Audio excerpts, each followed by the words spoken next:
So Vegeta has finally achieved and earned Super Saiyan 3 in Dragon Ball. And although Bulma makes it clear that Vegeta achieved Super Saiyan 3 through training between the ending of the Buu Saga to now in Dragon Ball Daima, there's actually much more to this scene where Vegeta showcases Super Saiyan 3 as well as his fight with Tamagami 2 in general. Now, when Neva talks about the fact that the Dragon Balls were initially created in the Demon Realm as a reward for the Namekians, this is not a new concept. This is something that was also discussed in the original Namek arc, as well as on Earth. Whenever Goku initially meets Kami, Kami tells Goku that he couldn't stand the idea that the Earthlings constantly use the Dragon Balls for selfish purposes, very reminiscent to what Neva said about the demons in the Demon Realm using the Dragon Balls for selfish purposes as well, and that he believed that as long as people like Goku exist, that the Dragon Balls themselves should exist. And on Namek, the trials that you had to go through each Elder Namekian to determine whether or not your intentions were pure in terms of your intentions with the Dragon Balls is very reminiscent to what Neva describes here with the Tamagami. The Tamagami are essentially a test of a character's character.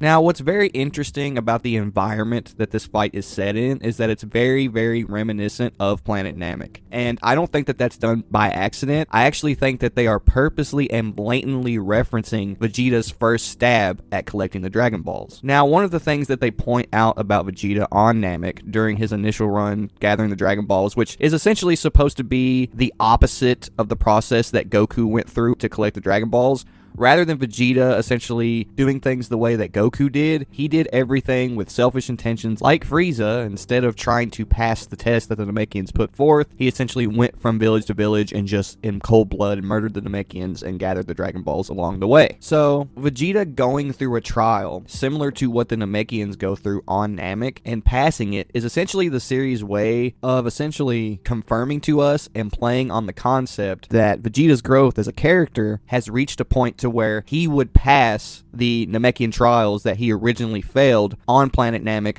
all those years ago. And that's very interesting because it really does show the growth of Vegeta's character and how much he's changed since his time on Namek. And the fact that Daima chose to set this fight up the way they did, where the environment seems a lot like Namek, they essentially blatantly reference Vegeta's first experience with the Dragon Balls by making the environment that he fights Tamagami 2 in so reminiscent of Vegeta's time on Namek. And I think that makes this scene between Vegeta and Tamagami 2 a lot more interesting because we aren't just getting like a really cool fight. During the fight, subtextually, we are being told that this sort of marks a staple in Vegeta's character development. Now, I know a lot of people look at SSJ3 as just another shonen power-up, but narratively, there's actually a lot more to Super Saiyan 3 than meets the eye. Because if you remember, Vegeta ended up giving in to the temptation to let Babidi essentially tap into his evil nature for more power, and at that time, Super Saiyan 3 was sort of used as a way of showing why Goku's attitude bears great fruits. Now, it's not a coincidence that Goku not only achieved Super Saiyan 3 due to the fact that he earned the right to take his body into heaven. That's not a coincidence. That also really marks Goku's achievements, and Super Saiyan 3 is really kind of an acknowledgement of the fact that Goku earned that power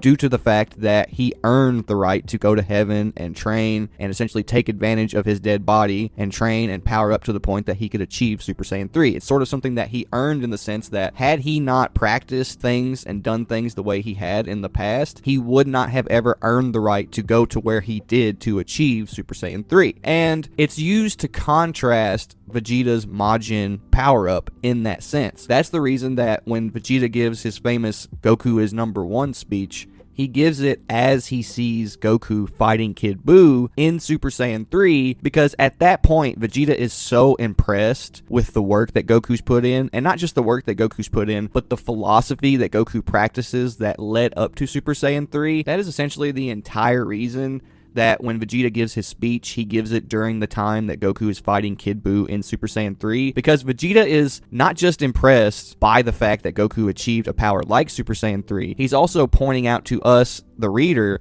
that the reason Goku could achieve such a power is because of his attitude and the things that he practices as a person. Now, what's really interesting about that is that the principles that Goku practices that Vegeta is praising him for are the result of him being raised by Grandpa Gohan and groomed to be this amazing martial artist. He's essentially a martial artist who practices the principles of martial arts by nature. He doesn't really have to put that much effort into practicing the principles of martial arts because they're second nature to him due to the fact that he was raised by Grandpa Gohan and he has this instinctual drive and love for combat and also to improve himself as a martial artist. That is essentially the entire reason that Vegeta gives his speech about Goku is more so due to his philosophy and not necessarily the power that he achieved. That's the reason that he brings up the fact that Goku never kills his opponents, and quite a few character traits that are essentially reminiscent of what Kami was talking about initially whenever he told Goku that as long as people like him exist, he believes the Dragon Balls should exist. The reason he's telling him that is because of the principles that Goku himself was raised on and the principles that Goku himself practices, which are centered around the concept of martial arts itself. Now, what's really interesting about all this is if you remember, Neva tells Piccolo that the Namekians should never use their power for conflict.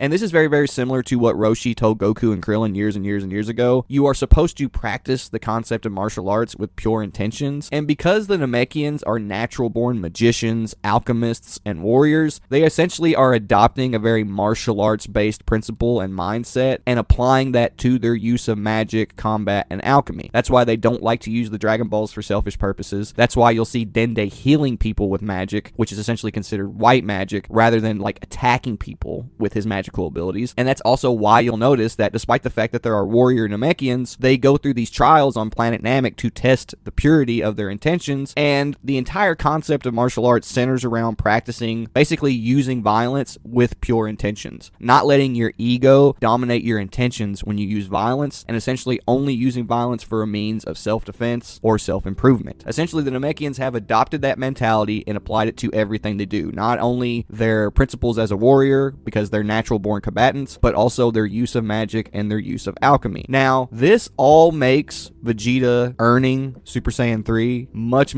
more interesting, because Vegeta didn't just earn Super Saiyan 3 in the sense that he did a bunch of solo training and got stronger and earned another power-up. That's not all that's going on or all that's being implied narratively here. They are really focusing on and using Vegeta's character and Super Saiyan 3 to craft a much grander narrative, because what's actually being communicated to us here through not only the fact that, Vegeta's again attempting to gather the Dragon Balls, but this time he's doing it in a way that complements how Goku would have done it on Earth. That's not done by accident. That is essentially there to communicate to us the difference between who Vegeta was on Namek and who Vegeta is now as a character. But Super Saiyan 3 as a transformation is also being implemented to essentially give a very similar message. The fact that Vegeta achieved Super Saiyan 3 isn't just a callback to the Buu Saga, or isn't just a power-up that Vegeta achieved that doesn't have any significance. It actually has a lot of narrative significance, because when you consider the fact that Majin Vegeta was originally, as a concept, sort of put into place to parallel the fact that Goku earned Super Saiyan 3 as a result of not only his attitude, but just basically everything that he had done and accomplished, due to the fact that he had changed as an individual in comparison to the other Saiyans. He had purified his nature and learned to purify his intentions as a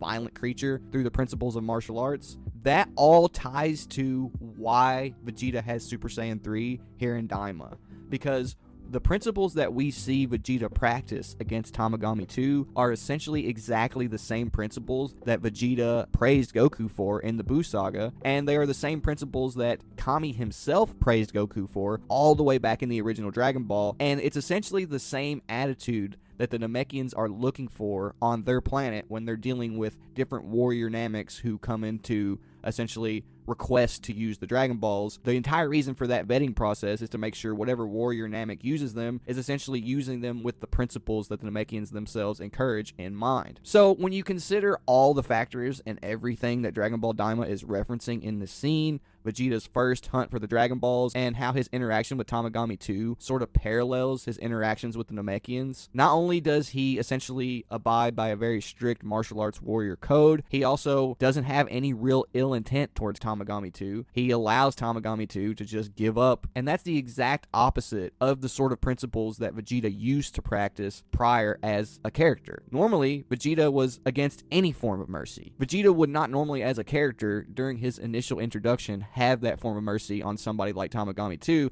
especially after Tamagami 2 insulted him in such a savage way. The old Vegeta would not let that fly. He wouldn't let it fly at all. So this really does put Vegeta's character to the test in multiple ways. Not only did he, in the end, practice principles very similar to what Goku practiced that not only made him the ideal Dragon Ball user, but what made him someone who was capable of earning a transformation such as Super Saiyan 3, he also willingly participated in the trial that Tamagami 2 put him through in order to attain the Dragon Ball, rather than trying to steamroll through him and destroy him and essentially basically steal it like he did back on Namek. So I think Vegeta's new Super Saiyan 3 transformation and how he achieved it and how this entire interaction between Vegeta and Tamagami 2 was set up was very, very, very, very well done. It's not like super rubbed in your face like what's happening, but there are like hints and things that allude to essentially what I'm talking about here. So for example, when Neva discovers that Goku and Vegeta both love combat, he basically starts to question whether or not Goku and Vegeta's hunt for the Dragon Balls is due to their selfish love of fighting the Tamagamis, because that would kind of go against the principles that the Namekians themselves practice. But at the end, despite the fact that Goku and Vegeta both love combat, they practice the same sort of warrior principles that the Namekians themselves encourage as a culture and as a race. And so Neva sort of gives Vegeta the stamp of approval in that sense whenever Tamagami apologizes for not being able to protect the 2-star Dragon Ball, and Neva is basically like, nah, this is how things should be. That's basically the plot and the series' way of telling you that Vegeta has essentially passed the test. He's become the type of character that had he went through the trials that the Namekians went through, he would pass it due to his newfound sense of discipline and the new martial arts based principles that he has adopted as a result of coming into contact with Goku. So I think the scene of Vegeta achieving Super Saiyan 3 is super underrated. I think it was very, very well done. I love the way that everything is done in such a subtle way. And I am a huge Goku fan, but I'm also a Vegeta fan. So it really was cool to see Vegeta not only attain a transformation that is associated with the principles that make Goku so successful and great as a character, but also it was really cool to just see Vegeta get a win.